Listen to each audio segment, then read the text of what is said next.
Bonjour à tous. Donc, j'ai préparé ce diaporama avec Bénédicte Gourieux et je vais vous présenter donc, le préparateur en pharmacie dans les activités de pharmacie clinique. Donc, une petite illustration pour rappeler les différents acteurs de soins qui gravitent autour du patient. Donc, c'est toute une richesse, beaucoup de ressources. Comme on peut le voir, on est nombreux autour de ce patient. Ce qui implique aussi une complexité pour maintenir le lien entre tous ces acteurs de soins pour sécuriser et assurer sa prise en charge médicamenteuse. Donc, je vous 2-3 points sur l'historique aux hôpitaux universitaires de Strasbourg. Donc, premièrement, on a démarré avec le projet MEDREC, qui a été un premier pas pour le CHU de Strasbourg et le service pharmacie pour la conciliation médicamenteuse. Dans un second temps, on a initié le projet Concimed en collaboration avec le groupement hospitalier Saint-Vincent. Et c'est à ce moment-là qu'on a pu intégrer le préparateur en pharmacie au sein de cette activité, et donc qui se résumait à faire le bilan médicamenteux.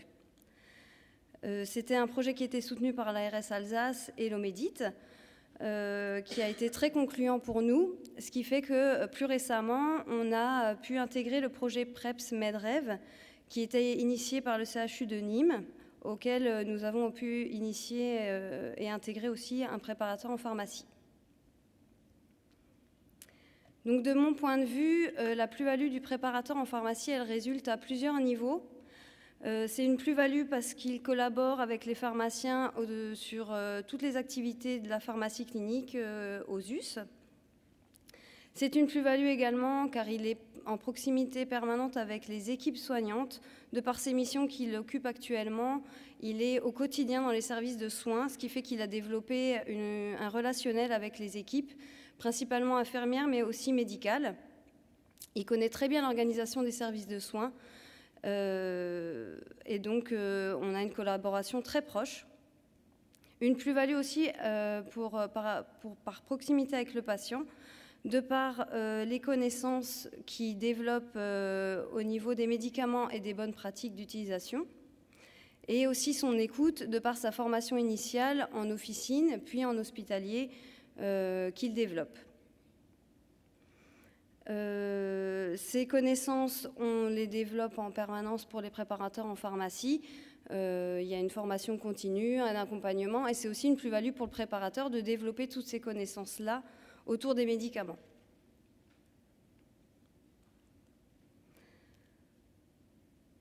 Pour élargir un peu la vision, aux US, donc le préparateur en pharmacie, comme je le disais, a une position qui est bien intégrée dans les services de soins. Il a développé une confiance avec les équipes, puisque ça fait longtemps qu'il est totalement intégré dans les services cliniques. Cette confiance qu'on a réussi à acquérir avec les années a abouti et a facilité notre participation aux expérimentations type Concimed et PREPS MEDREV. Et de participer à ces expérimentations nous a permis de faire adhérer les préparateurs à ce projet.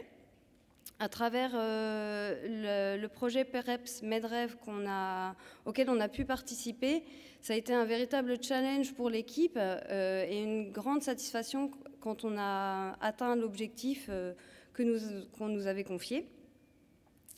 Et tous ces bons résultats qu'on a eus à travers la conciliation médicamenteuse a fait évoluer la vision des préparateurs en pharmacie qui souhaitent vraiment se rapprocher du patient au travers des activités de pharmacie clinique, mais aussi se rapprocher des pharmaciens et encore plus des équipes soignantes et des équipes médicales. En périmètre actuel aux US, donc on effectue de la conciliation avec le préparateur en pharmacie dans un service de gériatrie, de neurochir et prochainement dans l'unité d'hospitalisation à courte durée. Donc on est très motivés par cette expérience que ça va nous apporter. Et Bénédicte Gourieux et moi-même, on est convaincus de l'intérêt et de l'apport qu'il y a pour la conciliation médicamenteuse. C'est pour ça qu'à travers mes missions de cadre de santé, j'optimise les organisations pour pouvoir développer encore plus cette activité. Et je sécurise les professionnels à travers la délégation, la formation et l'évaluation des compétences. Je vais terminer. Donc, je voudrais faire la transition avec Julie parce que, en fait, en tant que chef de service, cette évolution du positionnement des préparateurs, il est pour moi nécessaire et d'avoir des cadres de santé qui ont cette vision prospective est aussi indispensable pour transformer les organisations parce que on le fait à effectif constant, donc il faut savoir se réinventer. Et pour moi aujourd'hui, en fait, la poursuite de cette démarche passe par une meilleure visibilité et adhésion institutionnelle, donc au travers de plusieurs points structurants. Donc le premier, en fait, c'est que j'ai convaincu la DRH de l'établissement de développer ce qu'on appelle en RH une GPMC, une gestion prévisionnelle des métiers et des compétences, le pôle pharmacie et le pôle pilote de l'établissement. Et en fait, c'est une démarche importante puisque comme nous développons la pharmacie clinique avec la synergie des métiers, comme nous automatisons certains processus, il est important qu'il y ait un accompagnement sur l'évolution des métiers, dont celui de préparateur en pharmacie. Et ça permet au travers d'une réflexion avec une direction de faire aussi mieux adhérer la direction, la RH et les soins. Autre point en termes de visibilité institutionnelle, là nous sommes en cours de rédaction de notre projet d'établissement. Donc dans le projet d'établissement, en fait je l'ai présenté récemment au séminaire de chefs de pôle. Donc il y a vraiment un point de synergie à travailler entre les préparateurs et les infirmiers. Enfin, ces deux métiers autour de la prise en charge du patient au travers de la conciliation ou de l'information autour des médicaments et aussi des dispositifs médicaux, enfin, en privilégiant certaines gammes. Donc ça, je veux que ça soit inscrit... je vais faire le lien entre le projet médical et le projet de soins, avec la direction des soins. Et puis, c'est aussi un point que j'ai fait inscrire dans le cadre du projet pharmaceutique et du projet de soins du GHT. Donc, je pense que ce sont des étapes un petit peu peut-être tactiques dans les établissements, mais qu'il faut utiliser pour avoir cette visibilité. Et puis une réflexion peut-être auquel je me fais actuellement, c'est sur le rôle des SI et structurant des systèmes d'information. Vous avez évoqué de messagerie sécurisée, on a évoqué le dossier pharmaceutique.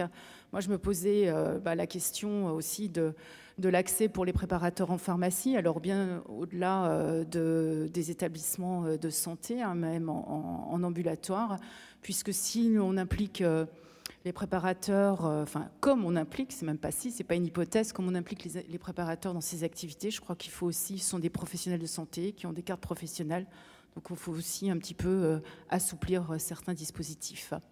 La dernière, et puis voilà, notre expérience, et merci de votre attention.